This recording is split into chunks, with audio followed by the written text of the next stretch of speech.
Abroad जाएं, अगर आप इंडिया से बाहर जाएं और कहां पर भी अगर जाते हैं तो एक टैक्सी ड्राइवर को बोलिए कि मुझे वहां ले चल जहां पर बिल्डिंग बन रही है, कंस्ट्रक्शन एरिया में। और जब वो वहां कर आपको ले जाए तो वहां पर किसी भी बेगारी को पकड़िए और उसको पूछिए फावड़ा दिखा, तो आपको फावड़ा दिखाएगा। ये है फावड़ा। हर एक का हर एक का फावड़ा जानते कैसा होता है? ये देखिए ऐसा। आप है ना, इसको लेके बाहर कहते हो, अपना इंडियन फावड़ा दिखाओ। पता नहीं मिलेगा कि भी नहीं। अपना एक इंडिया का फावड़ा ये वो ऐसा है, ये भी मेरा ये भी मेरा, ये भी मेरा, ये भी मेरा। एक भाई ने मुझे कहा, मैं हर दिन दुकान पे जाता हूं और ऐसे दुआ करता हूं, पिता मैं प्रार्थना करता हूं आजू बाजू आगे पीछे जितने भी लोगों की दुकानें हैं उनके सारे कस्टमर मेरे पास आए। मैंने कहा बेशरम व्यक्ति, तुझे शर्म नहीं आती ऐसी दुआओं? ये अपना इंडियन फावड़ा, सब मेरा, ये भी मेरा, ये भी मेरा, ये भी मेरा, ये भी मेरा। दूसरे की बीवी मेरी, उसका पति मेरा। हाँ करते ना। हटा दे, मुझे हंसी आ रही है। यू नो तो वचन लगा, वचन लगा लीजिए। ये कैसे फावड़े हैं हमारे पास, सब मेरा, सब मेरा, सब मेरा, सब मेरा।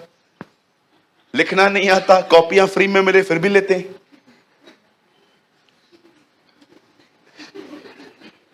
कई लोगों को लिखना नहीं आता लेकिन कॉपियां अगर फ्री में मिलती है ना 2 बार लाइन लगा के लेंगे कि चलो ले लें। कहां पर खाली खाना मिले, खाना बोलो, खाना। हाँ मैं तो बोल रहा था भाई को ये भी बंद करो, ये भी बंद कर दो। देखो कितने लोग आते हैं। हम लोग लास्ट में रखते हैं ना थोड़ा बहुत ब्रेकफास्ट। मैं भाइयों को बोल रहा था ये भी बंद करो। और जब बाहर निकलें और कहें नाश्ता और उनको बोलो नहीं है, तो एक एक का रिएक्शन रिकॉर्ड करो। कितने लोग हैं यहां पर? हाँ भैया आज नहीं है। तब हम भी जाने कौन यहां पर किसके लिए आ रहा है। मैंने बहुत बार देखा है जब कलीसिया के अंदर खाने का, हमारे यहां तो होता ही नहीं है, हम कभी खिलाते ही नहीं है, आपको पता है, हम तो निकालते हैं। लिसन कई लोगों को मैंने देखा है जब कलीसिया के अंदर खाना रहता है, खाना पहले अकेले अकेले आते हैं, लेकिन जिस दिन खाने का ऑर्डर हो, मैं और मेरा घराना, घराने के साथ आएंगे। वो छोटे छोटे बच्चे, वो लॉलीपॉप चूसने वाले, वो भी आएंगे। मम्मी ले आइए चल चल तू भी थाली ले लेना, नहीं खाना मेरे को देना। हर चीज का लालच। बोलो बाजू लिखो, लालच मत करो, जो खुदा ने दिया है उसमें खुश रहो। और कहो अपने पास वाले से, वो घटाता है तो वो बढ़ाता भी है। यस, हमारे बढ़ाने वाले परमेश्वर की जय हो।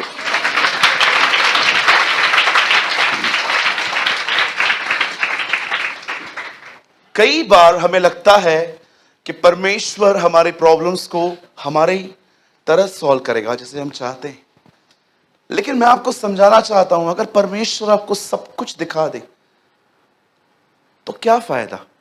इज़राइल के लोगों ने उसको कहा हमें खाना चाहिए, और मूसा ने कहा इन्हें रोटी दे, और कलाम पाक में लिखा गया है जब वो खाना गिरा उन्होंने खाया। और आप जानते हो कुछ प्रभु ने लास्ट दिन के लिए कहा था, इस दिन के लिए मत लेना, और उन्होंने बटोर लिया। चलो मैं आपसे पूछता हूं अब एक सवाल, वो बटोरा हुआ खाना आपने देखा अगले दिन सड़ गया? कभी आपने सोचा है मेरे जिंदगी से सड़ने की बदबू क्यों आती है? अगर कभी भी आपकी जिंदगी से सड़ने की बदबू आए तो उसका कारण है आप आज में नहीं कल में जी रहे हो। That is the reason. जब भी आप देखो ना कि आपकी लाइफ में स्ट्रेस है, परेशानियां ओ आपके ऊपर रूल कर रही हैं। द प्रॉब्लम इज आप आज में नहीं, आप कल में जी रहे हो। वो जिंदगियां सड़ जाती हैं जो आज के लिए नहीं, कल के लिए जी रही हैं। कल क्या देखेंगे, कल क्या होगा, कल क्या होगा, कल क्या होगा, कल क्या होगा। भाई तू कल भी आज के लिए ही बोल रहा था। आज पैसा है खाने के लिए, हाँ है। लाइट चल रही है, हाँ है। शॉवर था वॉशरूम में, अरे मस्त था। कल भी होगा, कल भी होगा। अब मैं चाहता हूं आप सब उस विषय को जिसको लेकर आप बहुत सोचते हो सामने लेकर आओ।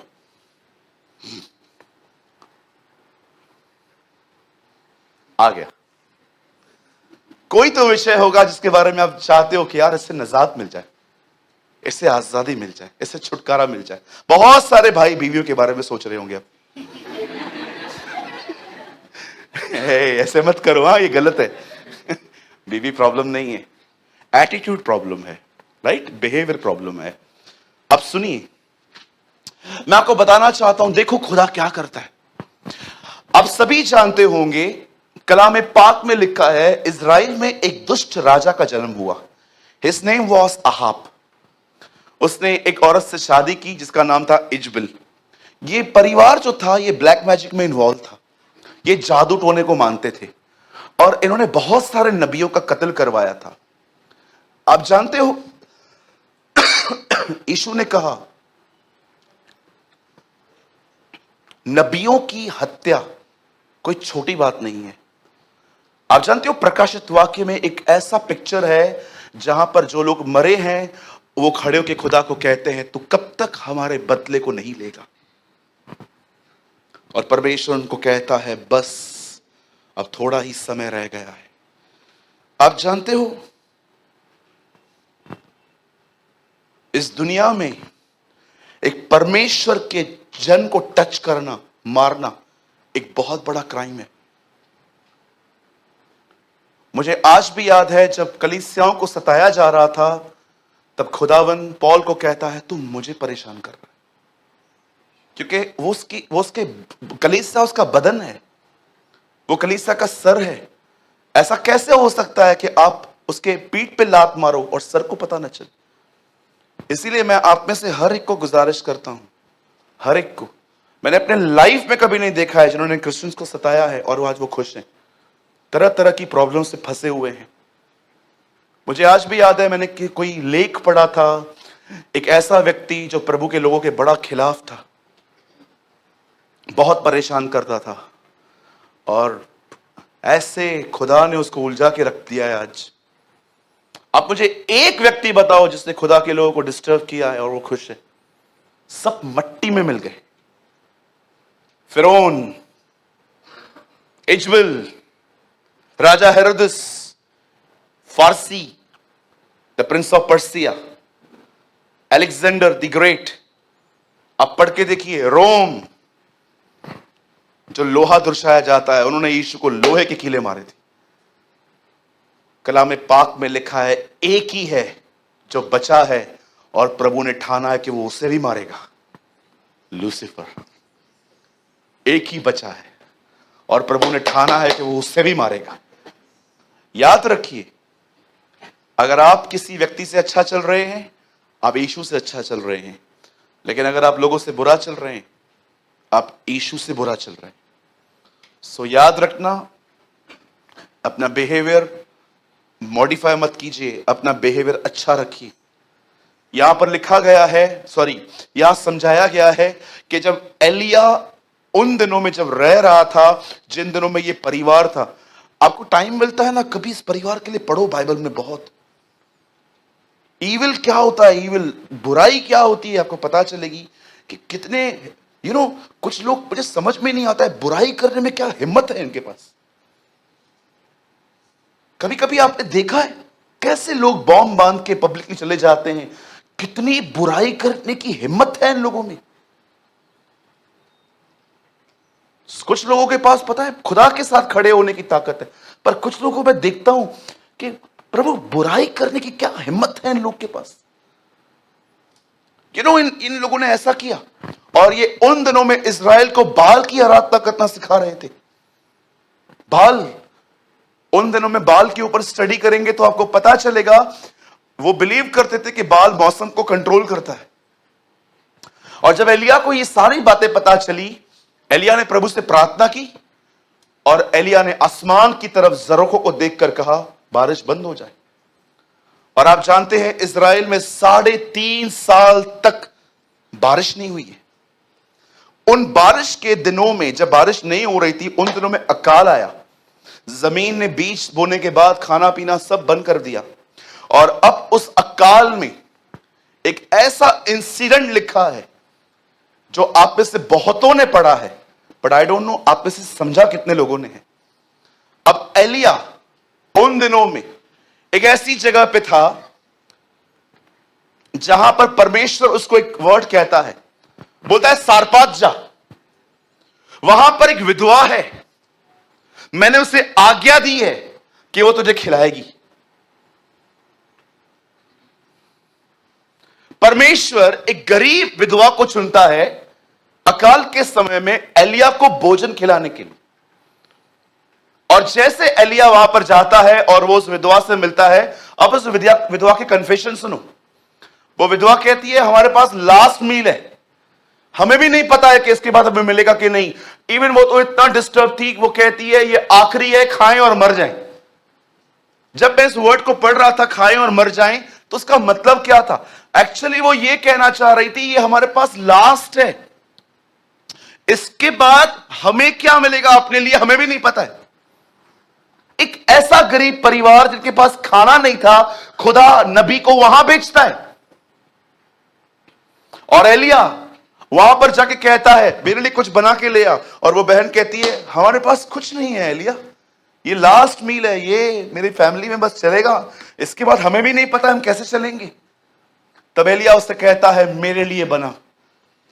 आपको लगता होगा कि एलिया एक स्वार्थी व्यक्ति लग रहा है यहां पर, जी नहीं। आप जानते हो परमेश्वर ने इब्राहिम को कहा, मैं तुझे आशीष दूंगा। पर आपको पता है, जब परमेश्वर ने इब्राहिम से कहा अपने बेटे को मार, और जब वो मारने के लिए चला गया, उसके बाद परमेश्वर ने ये वर्ड फिर से दोहराए, लेकिन परमेश्वर ने इस बार कुछ ऐड किया। परमेश्वर ने पहले कहा था, अपने पिता के घर को छोड़, अपने नगर को छोड़, यहां से निकल, मैं तुझे आशीष दूंगा। लेकिन जानते हो, जब परमेश्वर इब्राहिम को कहता है अपने बेटे को मार, तो परमेश्वर ये वाचा फिर से दोहराता है, मैं तुझे आशीष दूंगा। लेकिन इस बार खुदा कुछ और भी कहता है। इस बार परमेश्वर कहता है, हे इब्राहिम, तूने जो अपने बेटे को भी न छोड़ा, इस कारण मैं अपनी ही शपथ खाता हूं कि मैं तुझे निश्चय आशीष दूंगा। इस बार परमेश्वर ने एक शपथ खाई, और वो शपथ किसी और की नहीं, खुद की थी। इब्रानियों में लिखा गया है, उससे बढ़कर कोई नहीं है, इस कारण उसने अपनी ही शपथ खाई। आप जानते हो, इसी का बेटा इसहाक, जब वो इब्राहिम के मरने के बाद जब वो वहां पर रह रहा था, और जहां पर अकाल आया फिर से, तब वो सोच रहा था वो यहां से मूव कर दे, लेकिन खुदा ने कहा, नहीं, तू कहां नहीं जाएगा, तू यहीं रहेगा। और परमेश्वर ने बंजर जमीन में उसे ब्लेस किया था। याद रखिए, आज्ञा पालन सदैव आशीष ले आता है, सदैव। एक समय आता है जब परमेश्वर आपको विदाउट आपके किसी भी मैनर को देखकर आपको ब्लेस करता है। सब यही है? स्ट्रेट बैठिए।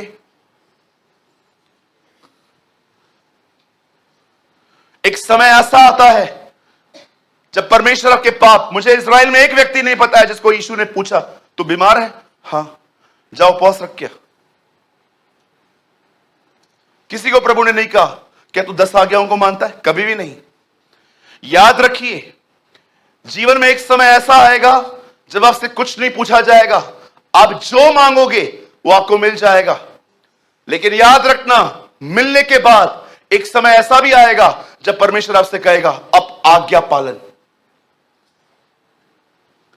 परमेश्वर निर्बलों को जरूर चुनता है, परमेश्वर बुद्धिहीनों को जरूर चुनता है, लेकिन ये उसकी मर्जी नहीं है कि कमजोर कमजोर ही बना रहे और जो मूर्ख है वो मूर्ख ही बना रहे। बाइबल बताती है वो चाहता है कि मूर्ख बुद्धिमान बने। आप जानते हो जब परमेश्वर उन दिनों में जब अकाल था तब एलिया को कहता है एक विधवा को मैंने चुना है जो तेरा खाना बनाएगी। और जब उस विधवा के पास पहुंचता है और उसको कहता है मेरे लिए खाना बना, तो वो कहती है हमारे पास नहीं है, हमारे पास लाश भोजन है, हमें भी नहीं पता है कि इसके बाद हम खाएंगे कैसे। लेकिन उस बहन को देखिए, उस बहन ने उस भोजन को बनाया और एलिया को दिया और एलिया ने वो खाया। उसके बाद ऐसा लिखा है वो उसके बाद बहुत दिनों तक खाती रही। मैं आपसे एक बात पूछना चाहता हूं, जब परमेश्वर एलिया को चुनता है कि उसका पालन पोषण करना है, तब एक विधवा को चुनता है। मुझे बताइए आप में से कौन होगा यहां पर जो किसी को कहां भेजे तो उस घर में भेजे जहां पर कुछ खाने के लिए ही नहीं है। मैं वहां होता और परमेश्वर मुझे कहता अकाल है सूरज, हां मैंने एक परिवार को चुना है, मैं तो खुश होके जाता सबसे अमीर परिवार प्रभु ने मेरे लिए चुना होगा। मैं वहां जाऊंगा, वो लोग मुझे कहेंगे अरे आराम से बैठो, अरे एयर कंडीशन चालू कर, सेट आया, एयर कंडीशन चालू करो, जूस दो पहले, कॉम्प्लीमेंट्री जूस पिलाओ पहले। परमेश्वर के रास्ते आपके रास्ते नहीं है। His ways is not your ways। अगर परमेश्वर मुझे चुनता अकाल के दिनों में और कहता मैंने तेरे लिए एक मस्त फैमिली बनाई है, समझो मैं बॉम्बे में रहता हूं, वहां अकाल है और उल्लासनगर में खाना है थोड़ा बहुत, और प्रभु मुझे बोलता है जा उल्लासनगर, तेरे लिए एक परिवार को मैंने कहा है। मैं सोचता कोई उल्लासनगर के मेन गेट पे, वेलकम गेट पे आएगा और वहां की गाड़ी में बोलेगा आओ मेरे घर पे शिफ्ट हो जाओ। मैं मारुति 800 से BMW में बैठूंगा और वहां से निकलने के बाद वो घर पे ले आएंगे और कहेंगे पास्टर आ गए हैं, और उनकी बीवी दौड़ दौड़ के मेरे लिए जूस लेके आएगी, पहले जूस पियो आप बहुत गर्मी से आए हो, और पीने के बाद रुको रुको एयर कंडीशन चालू करो, और मैं बैठ गया, उसके बाद खाना पीना ये वो सब देंगे। लेकिन सोचो खुदा ने ऐसा कुछ नहीं सोचा एलिया के लिए। उसने उन दिनों में सबसे गरीब परिवार को चुना जो एलिया का पोषण करेंगे, और एलिया का पोषण उन परिवार ने किया। आपको क्या लगता है खुदा आपकी प्रॉब्लम वैसे सॉल्व करेगा जैसे आप सोचते हो? आज से बहुत साल पहले पुणे में एक परमेश्वर के दास रहते हैं। प्रभु ने उनको कहा मैं तुझे खड़ा करूंगा, एक अच्छी कलीसिया बनाऊंगा तेरे द्वारा। और जब उन्होंने प्रभु का यह वचन सुना तो उन्होंने प्रॉपर्टी चूज कर देखना भी चालू कर दी। ओ मुझे प्रभु खड़ा करेगा खड़ा करेगा खड़ा करेगा। लेकिन प्रॉपर्टी जब उनको मिली तो उसका प्राइस इतना ज्यादा था, उसने प्रभु को बोला प्रभु आपने कहा मुझे खड़े कर दोगे, लेकिन ये इतना पैसा आएगा किधर से? तब उस बंदे ने जानते क्या किया? उस बंदे ने पुणे के रिचेस्ट लोगों से दोस्ती करना स्टार्ट कर दी। अमीर अमीर लोगों से सबको प्रेज द लॉर्ड बोलना, जय मसीह बोलना और इशारे देना। प्रभु ने मुझे खड़ा किया है, बोला है कि मैं तुझे खड़ा करूंगा, लेकिन हमारे पास पैसे नहीं है, पता नहीं कहां से आएंगे पर आएंगे। इसे कहते हैं इशारे देना कि मैं मांग नहीं रहा हूं पर मैं मांग भी रहा हूं। होते हैं ना? बोलो इशारे, बोलो बाजू वाले को इशारे देना बंद कर दो, है ना? और प्रभु ने उससे कहा ये बंद कर, तेरे कलीसिया में गरीब लोग आएंगे, उन गरीबों को मैं इतनी बरकत दूंगा, वो ऑफरिंग डालेंगे और तू उससे चर्च लेगा। और उनके साथ वही हुआ। मेरे भाइयों मेरी बहनों सुनिए, जब भी आप अपनी जिंदगी में ऐसी सिचुएशंस में आए ना जहां आपको कुछ समझ में ना आए, जहां ब्लैंक हो जाए, जहां पर कुछ उत्तर नहीं आता, समझ नहीं आती, हमेशा उन दिनों में एक काम करिए, परमेश्वर के रास्तों पे विश्वास करिए, परमेश्वर के रास्तों पे भरोसा कीजिए। ब्रदर मुझे कोई रस्तों लसण न थोचे, भैया मेरे को कोई रास्ता नहीं दिख रहा। यीशु ने कहा यूहन्ना 14:6 में मैं मार्ग हूं, जब तुम्हें कोई मार्ग न दिखे तब तुम्हारे पास एक ही मार्ग है, वो यीशु मसीह है। मैं आपसे पूछना चाहता हूं, आप में से कितने लोग हैं, मुझे बताइए, आप जब अपनी सिचुएशंस में आते हैं आप दुआ करके खुदा पे छोड़ देते, आप छोड़ देते और आप उसके रास्तों पे विश्वास करते। आप बिल्कुल ब्लैंक हो जाते हैं कि वो यहां से आएगा, कि वो यहां से आएगा, आप उस पर भरोसा करते हैं। मैं आपसे पूछना चाहता हूं मेरे भाइयों, मेरी बहनों, अगर परमेश्वर आपको सब कुछ दिखा दे कि कल ये करूंगा, परसों ये करूंगा, नरसों ये करूंगा, उसके बाद ये करूंगा, तो भरोसे की जरूरत क्या है? परमेश्वर अपने रास्तों से काम करता है, आपके रास्तों से नहीं। प्रभु से प्रार्थना करें, उसे रास्ते न दिखाएं।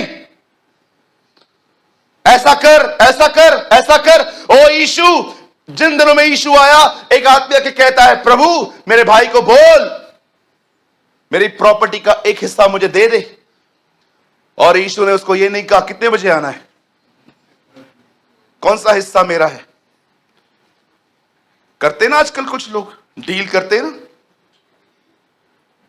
बड़ी बात है ना। आज इंसान खुदा को नहीं कहता मुझे तेरी मर्जी पे चला, आज इंसान खुदा को कहता है मेरी मर्जी से चल, है ना। परमेश्वर यूसुफ को कहता है मैं तुझे एक बहुत बड़ा व्यक्ति बनाऊंगा, लेकिन सुन यूसुफ, इस बात को याद रख, तुझे मैं बड़ा व्यक्ति कैसे बनाऊंगा, आजा मैं तुझे वो भी दिखाता हूं। और परमेश्वर ने एक रात, वो सोया था, प्रभु ने उसको ड्रीम दिया, लड़के उसको धो रहे, मार रहे, और वो पिट रहा है, ओ ओ ओ ओ। उसके बाद उसने क्या देखा कि उसे खड्डे में फेंक दिया गया। और उसके बाद जब वो सुबह उठा, उसको बेच दिया गया। बेचने के बाद उसने ड्रीम देखा, वो घर पे ऐसे झुक के झाड़ू पोछा कर रहा है, सुस्त लोगों की तरह अंदर से ऐसे नहीं कर रहा है, वो आराम से नीचे तक कर रहा है। होते हैं ना, हम लोग खुद पोछा लगाते हैं तो ऐसे से लगाते हैं, जब बाई करती है तो अंदर तो जा, है ना, बाई को घसते हैं हम लोग। परमेश्वर ने यूसुफ से कहा, सुन मैं तुझे राजा बनाऊंगा, ये बनाऊंगा, वो बनाऊंगा, लेकिन मैं तुझे कैसे बनाऊंगा वो आज रात को मैं तुझे दर्शन में, सपने में दिखाऊंगा। और उसे सपना देखा, लोग है ना उसको उसे धो रहे, 10-11 लोग उसे मार रहे, ओ पिट रहा हूं, जबरदस्त पिट रहा है, वो खून बह रहा है। उसके बाद उसे देखा ड्रीम के अंदर वो खड्डे में पड़ा हुआ है और देख रहा है। खड्डे को क्या कहते हैं इंग्लिश में? पिट की स्पेलिंग बताओ। PIT, preacher in training, profit in training, pastor in training. जीवन में बहुत सारी चीजें ऊपर नहीं खड्डों में सीखी जाती हैं, यू नो। उसके बाद यूसुफ ने ड्रीम देखा, उसे लेके गए कहां पर, और वो पोछा मार रहा है। उसके बाद एक बहन ने खड़े होकर कहा में से व्यभिचार किया है, इसे पकड़ो। ये सब वो ड्रीम में देख रहा है। और अंत में वो एक जगह पे कैदी को कैसे बैठा हुआ है, और जैसे इसका ड्रीम टूटा, प्रभु उसको कहता है मैं तुझे राजा बनाऊंगा इस तरह। वो बोलेगा नहीं बनना है, आई एम ओके, मेरे को रहने दे ऐसा ही, मेरे को राजा नहीं बनना है। आप जानते हो, oh Jesus I give you praise. आप जानते हो, भाइयों ने बेचा, वो आगे बढ़ा। उस बहन ने उस पर एलिगेशंस लगाए, वो और आगे बढ़ा। वो जेल में गया, वो और आगे बढ़ा। और जैसे वो वहां पर गया, वो सीधा अपनी डेस्टिनी पे पहुंचा। आपकी सारी परीक्षाएं आपको डुबाने के लिए नहीं, आपको आपकी डेस्टिनी तक लेके जाने के लिए हैं। बोल यीशु मसीह की। आपकी कोई परीक्षा आपको डुबाने नहीं आई है, आपकी हर परीक्षा आपको निखारने आई है। एक फैमिली थी आज से बहुत साल पहले, जिसका जिक्र मैं कल कर रहा था, रूथ। कैसे उस बहन ने ऑनर किया कि मुझे सेकंड मैरिज से ज्यादा मैं परमेश्वर को चाहती हूं। उसकी सास उससे कहती है मेरे वोम में बच्चे नहीं है, होते तो दे देती, अब नहीं है, चली जा, अपना अपना घर देख। यंग सिस्टर, एक जवान बहन अपने नगर में जाके फिर से अपना घर बसा सकती थी, लेकिन उसने डिसाइड किया नहीं, मुझे सेकंड मैरिज से ज्यादा अपने परमेश्वर से प्रेम है। एंड यू नो, जब वो इजराइल गई, अद्भुत तरीके से, याद रखिए, यहां देखिए, यहां देखिए, आइए यहां देखिए, याद रखना, बोअज के खेत में पहुंचना इत्तेफाक नहीं था, बिल्कुल नहीं था। परमेश्वर उसे ले गया था, खुदा उसे ले गया था और उसको राइट पर्सन से उसने मिलाया। जब लोग अपना चुनाव करना बंद कर देते हैं ना, तब वो खुदा की तरफ से चीजें पाते हैं। यस, ये घास है, ये गरीबों के लिए छोड़ी जाती थी। ये कभी खुदा की मर्जी नहीं थी कि धर्मी अपना हाथ फैलाए। इसलिए परमेश्वर ने इज़राइल के अंदर एक नियम बांध के रखा था कि अपने खेतों के थोड़े हिस्से को तुम छोड़ दोगे, ताकि कोई भी तुमसे मांगे नहीं, वो खुद ही तोड़ के वहां से ले जाए। हमारा परमेश्वर कभी प्रेम नहीं करता इस चीज से कि उसके लोग शर्म में जिए। बहुत साल बांझ रहने के बाद जब उस बहन के अंदर यूहन्ना बपतिस्मा दाता आता है, तो पहला शब्द मरियम को कहती है, परमेश्वर ने मनुष्यों के बीच मेरी नामधराई दूर की है। ये कभी, और याद रखिएगा, जिंदगी के जिस क्षेत्र में आपका नाम खराब है ना, परमेश्वर आपको वहां उठा सकता है, परमेश्वर आपको वहां लिफ्ट कर सकता है। कई लोगों ने आपको टैक्स दिए हैं ना, ओ ये ऐसे करती है, वो ऐसा करता है, ये ऐसे करती है, ये टैक्स निकाल के फेंको, ये टैक्स हमारे नहीं है। हमारे पास एक नया टैग है, वी बिलोंग टू क्राइस्ट, हम उसके हैं। प्रकाशित वाक्य में लिखा है, यूहन्ना कहता है, मैंने एक भीड़ देखी जिनके माथों पर उनके बाप और मेमने के नाम लिखे थे। बहुत सारी चीजें ऐसी हैं आप नहीं देख सकते, शैतान देखता है। मुझे आज भी याद है जब अंकल रेनॉल्ड बॉन्के एक दिन एक जगह पे खड़े थे और वो ड्रीम देख रहे थे। प्रभु ने अपने लहू की ताकत बता रहा था। वो ड्रीम में अपने एक दोस्त के साथ खड़े थे और उनके दोस्त रेनॉल्ड बॉन्के को कहते हैं, रेनॉल्ड, मैं फील कर रहा हूं कि हमारे पीछे कुछ दुष्ट आत्माएं आ रही हैं हमें परेशान करने के लिए। तब रेनॉल्ड उसको अंदर ही अंदर कहते हैं, कुछ नहीं होगा, कुछ नहीं होगा, डोंट वरी। तब उसके दोस्त ने ड्रीम में उनसे क्वेश्चन किया, क्यों कुछ नहीं होगा? उन्होंने कहा, हमारे माथों पर मेमने का लहू लगा हुआ है। एंड यू नो, उसके बाद अंकल रेनॉल्ड बॉन्के ने यह बात कही थी कि ये जानते हैं कि अगर इन्होंने हमें छुआ तो 75% आज भी स्वर्गदूत जो ऊपर हैं, 25% नीचे गिरे हैं ना, 75% जो ऊपर हैं वो नीचे उतर के इनको धो डालेंगे कि तूने टच कैसे किया मेरे व्यक्ति को। आप जानते हो बहुत सारी चीजें आप नहीं देख सकते। परमेश्वर शैतान को कहता है, क्या तू मेरे दास अय्यूब को जानता है? वो मेरा भय मानने वाला, सीधा, खराब, बुराई से दूर रहने वाला व्यक्ति है, वो कोई बुराई नहीं करता। तब वो कहता है, हाँ ऐसा कुछ नहीं है, तू उसको बहुत ब्लेस करता है इसलिए वो तेरे पीछे पीछे आता है। तब परमेश्वर से कहता है, उसका सब तेरा, जा। तब वो वहां पर पहले एक बात कहता है, कैसे जाऊं? तूने बाड़ा बांधा है, इसे हटा। बड़ी बात है ना, खून को हम नहीं देख पाते, शैतान देख पाता है। बाइबल में शैतान ने खुद गवाही दी है कि मुझे लहू से डर लगता है। उसने खुद कहा है, अरे मत लाओ मेरे सामने ये चीज। मुझे आज भी याद है, 3 वीक्स पहले हम अंधेरी में दुआ कर रहे थे और एक बहन थी जिसको मैं कई बार बोल चुका, यीशु के नाम से निकल, इस पर दुष्ट आत्मा, निकल निकल निकल, और दुष्ट आत्मा मरोड़ रही थी, निकल नहीं रही थी। अचानक पवित्र आत्मा ने मुझे कहा, इसके ऊपर बोल, मैं इसके प्राणों पे यीशु के लहू को उंडेलता हूं। और जैसे मैंने कहा, father I release the blood of Jesus Christ, free, वो आजाद हो गई। 2 हफ्ते से मैं इसको वॉच कर रहा हूं। अब वो बच्ची प्रभु की आराधना करती है। मुझे प्रभु ने कहा, that is the power of the blood of Jesus Christ.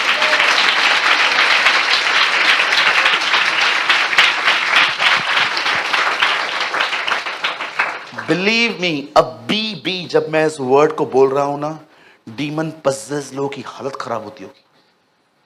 आपको मन करता होगा यहां से उठ के भाग जाऊं। Trust me. बहुत जल्द मैं एक वीडियो बनाने वाला हूं ब्लड के ऊपर, और उस वीडियो का नाम है द फर्स्ट ब्लड डोनर। एक पहला व्यक्ति जिसने हमारे लिए खून दिया, अ फर्स्ट ब्लड डोनर। आज मैं आपसे पूछता हूं, क्या आप परमेश्वर के रास्तों पे ईमान रखते हैं? क्योंकि मेरी और तुम्हारी गति एक सी नहीं है, मेरे और तुम्हारे सोच विचार एक से नहीं है। तुम सोचते हो मैं इस तरफ आऊंगा, मुझे पता है मुझे कैसे आना है। जब आप परमेश्वर से प्रार्थना करते हो ना, यीशु के नाम से, खुदावन मैं दुआ करता हूं, बहुत तकलीफ में हूं, बड़ी समस्या में हूं, मुझे कुछ समझ में नहीं आ रहा है, मुझे क्या करना चाहिए, जस्ट प्रे और सब उसके ऊपर छोड़ के कुछ भी इमेजिन मत करो। ओ अभी तक रिजल्ट नहीं आई है, ये नहीं आया है, वो नहीं आया है, वो नहीं आया है। जस्ट चुपचाप से चलो, आराम से रेस्ट में चलते रहो, उसके ऊपर छोड़ दो। उसकी और तुम्हारी गति में जमीन और आसमान का अंतर है। जो तुम सोचते हो उससे नहीं, वो उससे बढ़कर कर सकता है। यूसुफ नहीं जानता था कि जेल से सीधा सिंहासन आ जाएगा। रूत नहीं जानती थी एक खेत से वो सीधा अपने घर में चली जाएगी। पतरस नहीं जानता था उस बोट को छोड़ने के बाद वो उसकी बोट में बैठ के लोगों को बचाएगा। अपने सारे ख्याल खत्म करो। वो सोचता था मैं आज घर जाऊंगा, मछली पकाएंगे, खाएंगे, सो जाएंगे। यीशु ने कहा तू मनुष्य को पकड़ने वाला बनेगा। मरियम सोचती थी ओ मैं यूसुफ से शादी करूंगी, हमारे बच्चे होंगे, हम बच्चों के अच्छे अच्छे नाम रखेंगे, उसके बाद क्या लाइफ होगी। खुदा ने कहा तेरे द्वारा यीशु आएगा। इतिहास गवाह है, जब लोगों ने अपने प्लान ड्रॉप्स किए हैं, खुदा ने महान प्रतिज्ञाएं पूरी की हैं। ओ खुदा किससे तो बात कर रहा है आज। छोड़ दो, परमेश्वर अपने रास्तों से, अपने तरीकों से काम करता है। कराची में एक व्यक्ति है, उसे लाहौर जाना था, पैसे नहीं थे भैया के पास। प्रभु से कहता है प्रभु दुआ करता हूं मुझे पैसे दे दे, मैं बस में जाके वहां बैठ जाऊं और मैं घर चला जाऊं। प्रभु ने उससे कहा तू कहां जाना चाहता है? मैं घर जाना चाहता हूं। कहां खड़ा है? कराची में। कहां जाना है? लाहौर जाना है। प्रभु पैसा नहीं है। पैसा चाहिए? हाँ, एक काम कर, सामने एक पब्लिक टॉयलेट है, वहां जा, फेस वॉश करके आ पहले। उसे वो प्रभु को सुनने वाला व्यक्ति था। उसे कहा प्रभु मुझे जरूरत नहीं है, मैं ठीक हूं, तू जा तो सही। जानते हो कभी कभी खुदा ऐसी लगे, तू जा तो सही। बरनबास को प्रभु कहता है जा पौलुस के लिए प्रार्थना कर। नहीं, वो तेरे लोगों को मारता है। अरे तू जा तो सही। पढ़ा है आपने? तू जा तो सही। ये तो कभी कभी परमेश्वर भी फ्रेंडली बात करता है। I love this word. मुझे कभी कभी शक होता था कि खुदा ऐसे बात करता है लोगों से फ्रेंडली। तब मैंने बाइबल में एक आयत निकाली जहां पर पौल अंधा हो गया, वो बैठा हुआ था और प्रभु एक दास को कहता है जा उसके लिए प्रार्थना कर। वो कहता है नहीं नहीं, वो हम लोग को मारने कह रहे हैं। प्रभु कहता है अरे तो जा तो सही। पढ़ लेना, वहां लिखा है ऐसा। उस व्यक्ति ने वॉशरूम में गया, उसने फेस वॉश किया। अब प्रभु को उसने कहा मैंने धो लिया, अब मैं क्या करूं? प्रभु ने कहा जा बाहर जा। वो बाहर गया। वो लाहौर में था। लाहौर में था। सरकारें बदल देता है वो अपने लोगों के लिए, ऋतुओं को बदल देता है वो, चीजों को बदल देता है वो। अगर एक ऐसा व्यक्ति उसे मिले जो ये विश्वास करे कि वह है। कितने लोगों ने ये वचन पढ़ा है? भैया एक वचन लगाओ जल्दी से, मैं इसको बोल के बस खत्म करना चाहता हूं। मैं विश्वास करता हूं ये वचन आपको एक नई जिंदगी दे देगा। आमीन। 11:6 इब्रानियों, यहां देखिए, खोलिए मत, यहां देखिए सब, बदर फास्ट लगाइए। हिब्रू 11:6, बहुतों ने ये पढ़ा है ना। और विश्वास बिना उसे प्रसन्न करना अनहोना है, क्योंकि परमेश्वर के पास आने वाले को विश्वास करना चाहिए कि वह है। यहां देखिए, कितने लोग ये बात जानते हैं कि परमेश्वर ये चाहता है कि हम विश्वास करें कि वो है। मैंने एक दिन प्रभु से कहा, आप कहां हैं? प्रभु ने कहा, क्या तू प्रभु की प्रार्थना जो मैं बोलता हूं, ऐ हमारे बाप, तूने वो ठीक से की है? मैंने कहा, हाँ मैं रोज करता हूं, उसमें मेरे एड्रेस है। मैंने उस दुआ में अपना पता बताया है। प्रभु आप कहां रहते हैं? ऐ हमारे पिता। यहां पर लिखा गया है, विश्वास करो कि वो है। कहां है? स्वर्ग में है। प्रभु आप स्वर्ग में क्यों हैं? मैंने अपना निवास स्थान जमीन पे नहीं, वहां जानते हो क्यों रखा है? ताकि तुम्हें समझाने के लिए मैं सारी चीजों के ऊपर रूल करता हूं। जब भी आप दुआ करते, जानते हो क्या कहते? खुदा आप जमीन पे, आप जो स्वर्ग में हैं, वो स्वर्ग में इसीलिए है ताकि वो आपको बता सके कि आपकी सारी सिचुएशंस उसके नीचे हैं, वो सबसे ऊपर है। तू जो स्वर्ग में है। परमेश्वर के पास आने वाले को विश्वास करना चाहिए कि वो स्वर्ग में है। मैंने अपनी बाइबल में ऐसा लिखा है, वो स्वर्ग में है। प्रभु इतना ऊपर क्यों है? तुम्हें समझाने के लिए, सब मेरे नीचे, मैं सबके ऊपर प्रभुता करता हूं। इसीलिए पौल कहता है, उस एकमात्र बुद्धिमान परमेश्वर की महिमा अब से लेके सर्वदा होती रहे। परमेश्वर के रास्ते बहुत अलग हैं, वो अपने तरीकों से काम करता है। बाइबल बंद कीजिए।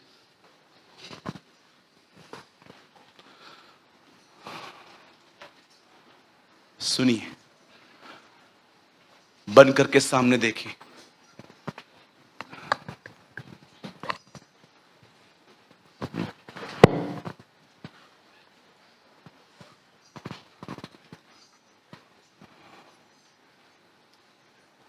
सुनिए,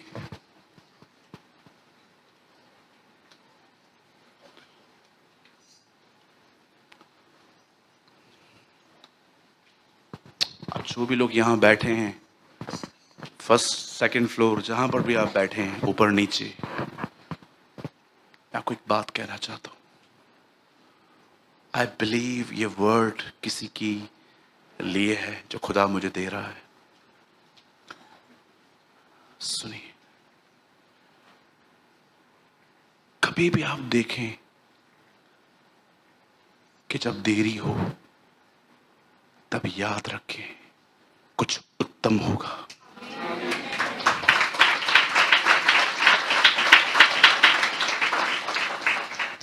जब भी आप देखें कुछ देरी हो रही है, समझ जाओ कुछ उत्तम होगा।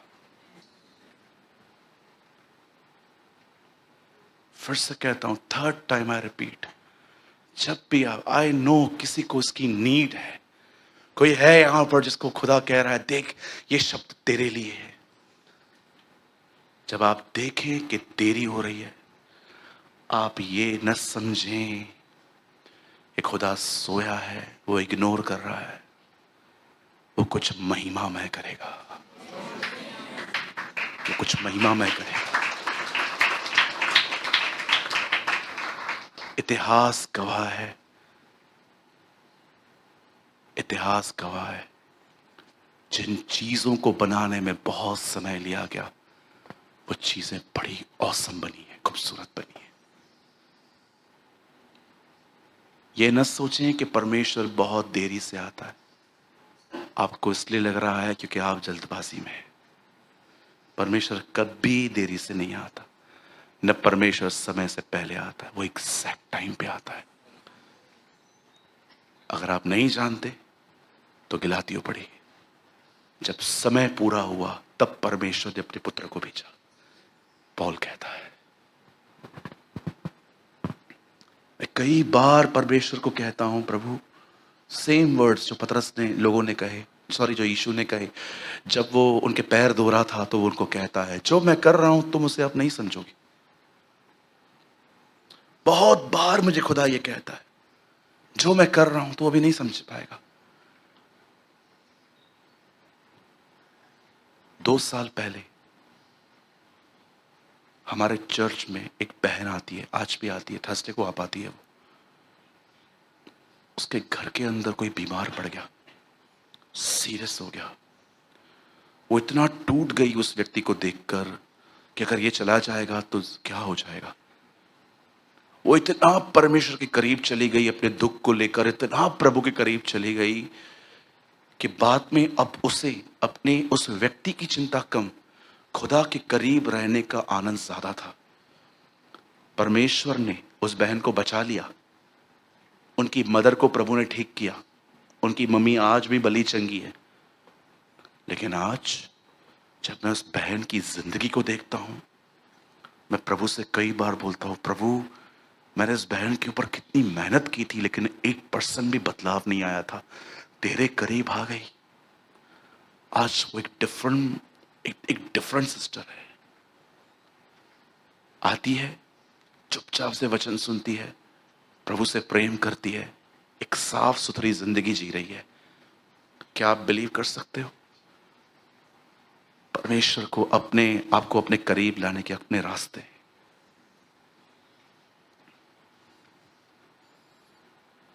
प्रभु बड़ा महान है। जब एक आदमी से दुष्ट आत्मा निकालता है और उसकी दुष्ट आत्मा सूअरों में डाल देता है, तब भीड़ आके कहती है, यहां से चला जा, हमारे बिजनेस को डिस्ट्रॉय किया है तूने।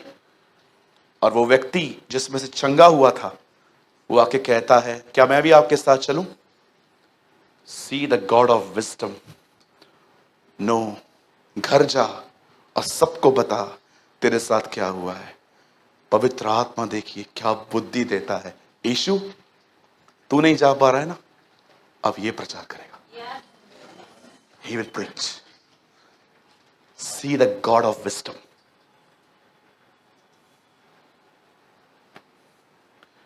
एक व्यक्ति में से दुष्ट आत्माएं निकाल के सूअरों में डाली गई। उन दिनों में सूअरों का व्यापार होता था और वो लोग आके कहते, तूने क्या कर दिया, निकल हमारी सीमा से बाहर, तूने हमारा बिजनेस खराब कर दिया है। तब वो बंदा जिसमें से दुष्ट आत्माएं निकली थी, वो यीशु को कहता है, क्या मैं भी आपके साथ चलूं? वहां पवित्र आत्मा से अंदर में कहता है, जीसस, ये तुझे अंदर नहीं जाने देंगे, यूज हिम। नो, तू मेरे साथ मत चल, जा और अपने लोगों को बता खुदा ने तेरे लिए बड़े बड़े काम किए हैं। परमेश्वर एक बुद्धिमान परमेश्वर है। वो जानता था मैं नहीं जा पा रहा ना, कोई बात नहीं, ये जाएगा और काम करेगा। आप एक बुद्धिमान परमेश्वर के हाथों में। हमेशा 3 बातें याद रखें।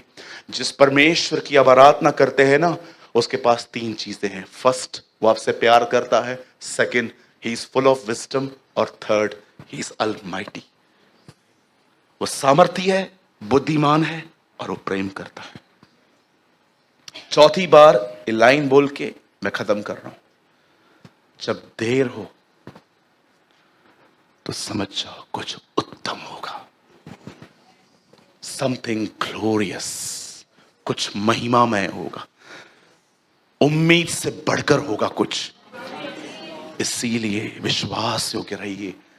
ये मत सोचिए कि प्रभु पर्दे के पीछे चुप करके बैठा है, बिल्कुल नहीं। वो कुछ कर रहा है।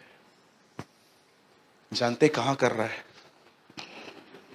आपके अंदर कुछ कर रहा है। इनसाइड।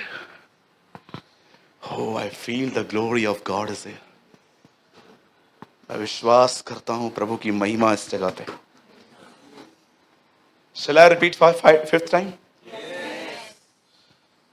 जब आप देखो कुछ देर हो रही है, तब आप ये जान लो कुछ बेहतर होने वाला है।